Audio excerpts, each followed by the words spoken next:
ఓం నమో భగవతే శ్రీ మేధాదక్షిణామూర్తయే. ఓం నమో భగవతే శ్రీ ఆదిశంకరాయ. ఓం నమో భగవతే శ్రీ రమణాయ. శ్రీ గురుభ్యో నమః. నీకు తెలిసినా తెలియకపోయినా నీవు జ్ఞానానివి, నీవు ఆత్మవి. ఆ స్థితిని అందుకోవటమంటూ ఏమీ ఉండదు. చేరుకోవలసిన గమ్యమంటూ ఏమీ లేదు. సాధించవలసింది ఏమీ లేదు. నువ్వే ఆత్మవి. నువ్వెప్పుడు ఉంటూనే ఉన్నావు. అది ఎప్పుడు సంస్థితమయ్యే ఉంటుందని అనటం కన్నా ఆత్మ గురించి వేరే చెప్పవలసిందేమీ లేదు. భగవత్ సాక్షాత్కారమన్నా ఆత్మ సాక్షాత్కారమన్నా వేరే ఏమీ కాదు. నువ్వు నీవుగా నీ ఆత్మగా ఉండటం అన్నమాట. నువ్వే ఆత్మవి. కానీ ఆ ఆత్మని ఎట్లా అందుకోవాలని నీవు అడుగుతూ ఉంటావు. రమణాశ్రమంలో ఉంటూ రమణాశ్రమాన్ని చేరుకోవటానికి మార్గాలేమిటి, వాటిలో అన్నిటికన్నా మంచిదేమిటి అని అడిగినట్టే ఇదేను. నువ్వు చెయ్యవలసిందల్లా ఈ శరీరమే నేను అనే భావాన్ని, అంటే ఆత్మ కాని ఇతర బాహ్య విషయాల గురించి ఆలోచనలని విడనాడటమే అంటారు భగవాన్ రమణులు. నిజానికి ఈ నేను అనే ఈ అహంకారము వస్తూ పోతూ ఉంటుంది. అది తాత్కాలికం. అసలైన ఆత్మ శాశ్వతం. నిజానికి నువ్వు ఆత్మవే. కానీ ఈ అహంకారాన్ని నేనని తప్పుగా అర్థం చేసుకొని దానితో తాదాప్యం చెందుతున్నావు.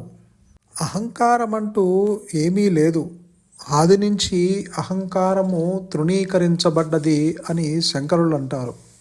భగవాన్ కూడా ఈ అహంకారం అసలు ఉద్భవించనే లేదు అని కూడా చెప్తారు. అహంకారం కనుక ఉంటే రెండు నేనులు ఉన్నాయని ఒప్పుకోవాల్సి వస్తుంది. అంటే అహంకారపు నేను, నిజమైన నేను అని. నీవు విచారిస్తే అసలు ఎక్కడా లేని అవిద్య గురించి నీవు విచారిస్తే అది లేనట్టే తెలుస్తుంది.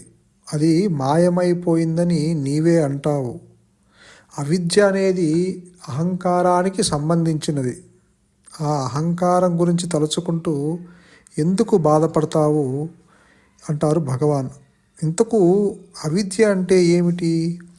అవిద్య అంటే లేనిదనమాట. అయినా ప్రాపంచిక జీవితం కోసం అవిద్య అంటూ ఒకటి ఉందని ప్రతిపాదించవలసి వస్తుంది. అవిద్య కేవలం మన అజ్ఞానమే తప్ప ఇంకేమీ కాదు.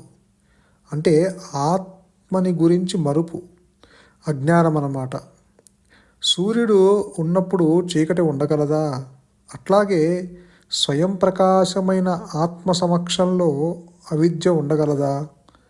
నువ్వు ఆత్మవేనని తెలుసుకుంటే ఇక అంధకారం కానీ, అవిద్య కానీ, శోకం కానీ ఉండనే ఉండవు. ఈ దుఃఖాన్ని, బాధని అనుభవించేది మనస్సే. అంధకారం రాను రాదు, పోను పోదు అంటారు భగవాన్ రమణులు. అందుకే భగవాన్ అంటారు, ఈ అహంకారము ఉద్భవించిందేమో గమనించు అంటారు. ఎందుకంటే ఉండేదల్లా ఆత్మ ఒక్కటే. ఈ ప్రపంచాన్ని, మిగిలిన వాటిని నీవు గ్రహించటానికి మూల కారణం అహంకారం.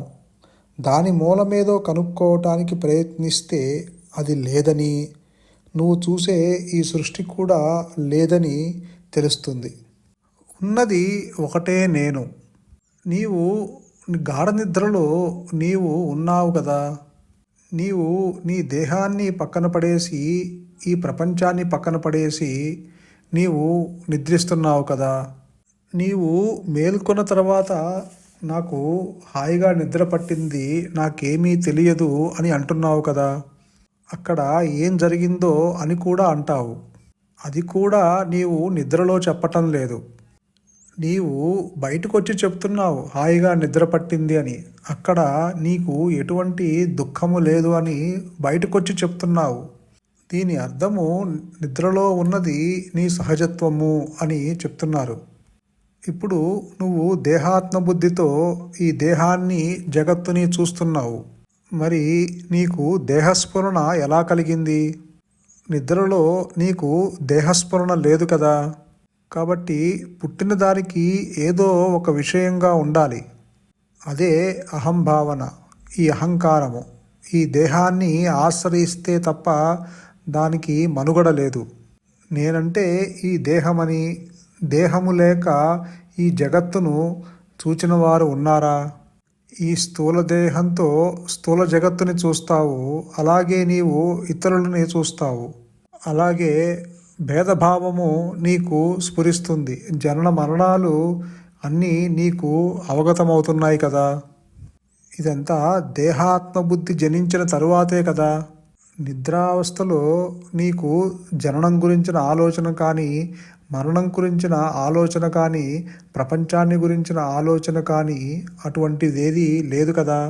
కనుక ఇక్కడ నీవు చేయవలసింది ఈ అహంకారము యొక్క మూలముని పట్టుకోవాలి, విచారణ చెయ్యాలి. నేనెవరు అన్న విచారణ చేయమంటున్నారు. ఆ మూలము గనక ఆ యొక్క ఆత్మ యొక్క అనుగ్రహంతో ప్రకాశించినప్పుడు నీవు సత్యంగానే నిలుస్తావు, జ్ఞానంగానే నిలుస్తావు. అప్పుడు నీకు ఏ ప్రశ్నలు తల ఎత్తవు. ఈ ప్రపంచాన్ని నువ్వు చూస్తున్నావు. ఎలా చూస్తున్నావు? దేహము అన్యంగా, జగత్తు అన్యంగా, ఈ సంసారము అన్యంగా చూస్తున్నావు. పంచేంద్రియాల వ్యాపారమే కదా ఈ జగత్తు. కాబట్టి నీకు విడిగా ప్రపంచం ఉంది అని అనుకుంటున్నావు. ప్రపంచం అనేది బయటెక్కడా లేదు, నీ లోపలే ఉంది. పరిమితమైన జ్ఞానంతో, ఆ ఇంద్రియాలతో, ఆ ఇంద్రియ జ్ఞానంగా అది బయట ఉన్నట్టు నీకు కనిపిస్తుంది. ఈ ప్రపంచాన్ని, ఈ యొక్క సంసారాన్ని, ఇవన్నీ నీవు బాధ్యతని ఇవన్నీ గుర్తించేది ఆ పరిమితమైన జ్ఞానంతోనే కదా, ఆ అహంకారంతోనే కదా నీవు గుర్తిస్తున్నావు. దేహము ఉన్నట్టు అది ఎప్పుడూ నీకు చెప్పలేదు. అలాగే ప్రపంచం ఉన్నట్టు అది నీకు చెప్పలేదు. నీవు వాటి గురించి తెలుసుకుంటున్నావు. నీవు ఈ పరిమితమైన జ్ఞానంతో ఆ విషయాలను నీవు గ్రహిస్తున్నావు. వాటంతటా అవి ఎప్పుడూ చెప్పలేదు నీకు. అంటే ఈ ప్రపంచంలో ఏ వస్తువు తను ఉన్నట్టు నీకు చెప్పలేదు కదా. నీవు గ్రహిస్తున్నావు నీకు అన్యంగా ఒక వస్తువు ఉన్నది అని. ఇవన్నీ నీ భావనలు, నీ ఆలోచనలకు మాత్రమే ఇవి పరిమితం. నీకు ఆలోచన వస్తే ప్రపంచం తోస్తుంది. ఆలోచన లేకపోతే నీవుగానే ఉంటావు. ఆలోచనలు లేని స్థితిలో ఈ దేహం ఎక్కడుంది, ఇతరులు ఎక్కడ ఉన్నారు, జనన మరణాలు ఎక్కడ ఉన్నాయి? నువ్వు రోజు గాఢ నిద్రలో నిద్రపోతున్నప్పుడు ఈ ప్రపంచం గురించిన ఆలోచనలు కానీ, ప్రపంచంలో జరిగే వింతలు విశేషాలు, లేదా వాటి సంబంధించిన జ్ఞానం కానీ, నీ యొక్క జననానికి సంబంధించిన జ్ఞానం కానీ, మరణానికి సంబంధించిన ఆలోచనలు కానీ ఏమీ లేవు కదా. కనీసము నీ దేహము ఉన్నట్టు కూడా నీకు తెలియదు. చివరికి నువ్వు పూజించే భగవంతుని సైతం పక్కన పెట్టేసి హాయిగా నిద్రపోతున్నావు. అక్కడ భగవంతుని గురించిన ఆలోచన కూడా లేదు నీకు. అంటే సత్యము అది గనక, జగత్తు గనక సత్యమైతే అది అన్ని అవస్థల్లోనూ ఉండాలి. జాగ్రత్త అవస్థలో ఉండి నిద్రావస్థలో మాయమైపోయి అలా ఇంకొక అవస్థలో మళ్ళీ వేరుగా ఉండటం అది కాదు. అంటే మార్పు చెందేది సత్యము కాదు, మార్పు చెందనిది సత్యము. అందుకనే భగవాన్ రమణులు అసలు ప్రపంచమే లేదు అంటున్నారు. ఈ అహంకారము పుడితే సకలము పుడుతుంది, అహంకారం లేకపోతే సకలము నశిస్తుంది. ఇప్పుడు ఈ ప్రపంచాన్ని గుర్తించేది ఎవరు? ఈ అహంకారమే కదా. అసలు అహంకారమే పుట్టినప్పుడు ఇక ప్రపంచము గురించిన గొడవ ఎందుకు వస్తుంది? ప్రపంచము లేనట్టే కదా. అహంకారము ఉంటే ప్రపంచం ఉంటుంది. అసలు ఆది నుంచి అహంకారము తృణీకరించబడ్డది అన్నారు కదా. అహంకారము పుట్టనే లేదు. మరి పుట్టలేనప్పుడు, అహంకారము లేనప్పుడు ఇక ప్రపంచం ఎక్కడ, జీవుడెక్కడ, జగత్తెక్కడ, ఈశ్వరుడెక్కడ? మరి ఆ అహంకారము, ఆ వ్యక్తిత్వము ఉన్నప్పుడేమో ఉందేమో చూడు అన్నప్పుడు, అది ఉద్భవించిందేమో గమనించు అన్నప్పుడు అది అక్కడ లేదు కదా. అది లేకపోతే ఇక ఈశ్వరుడు ఎక్కడ ఉన్నాడు, జగత్ ఎక్కడ ఉంది, ఇతరులు ఎక్కడ ఉన్నారు? ఉన్నది ఆత్మ మాత్రమే, ఉన్నది జ్ఞానం మాత్రమే, ఉన్నది స్వయం ప్రకాశమైన ఆత్మ మాత్రమే. ఎరుక లేక ఉనికితో కూడి ఉన్న జ్ఞానము మాత్రమే ఉన్నది అని ఘంటాపదంగా చెప్తున్నారు కదా భగవాన్ అయిన శంకరులైన మన గురువు గారైన. మరి అందరి అనుభవంలో ఉన్నది జ్ఞానం మాత్రమే అని చెప్తున్నారు. లేనిది సృష్టి, ఉన్నది జ్ఞానము అని చెప్తున్నారు కదా. ఆత్మ ఎప్పుడూ అహం అహం అంటూనే ఉన్నది. నేనున్నాను నేను ఉన్నాను అని అంటుంది. అది స్వయం ప్రకాశము, అది ఇక్కడే ఉంది. ఆత్మకి భిన్నంగా ఏమీ లేదు కదా, ఉన్నదే జ్ఞానము. ఆత్మకి భిన్నంగా ఏమన్నా ఉన్నాయా? ఏమీ లేదు కదా. ఒకవేళ ఉంటే అవి కనుక్కో. నువ్వు వాటిని చూస్తున్నాను అనుకుంటున్నావు కదా, అది ఎక్కడి నుంచి లేస్తుందో కనుక్కో.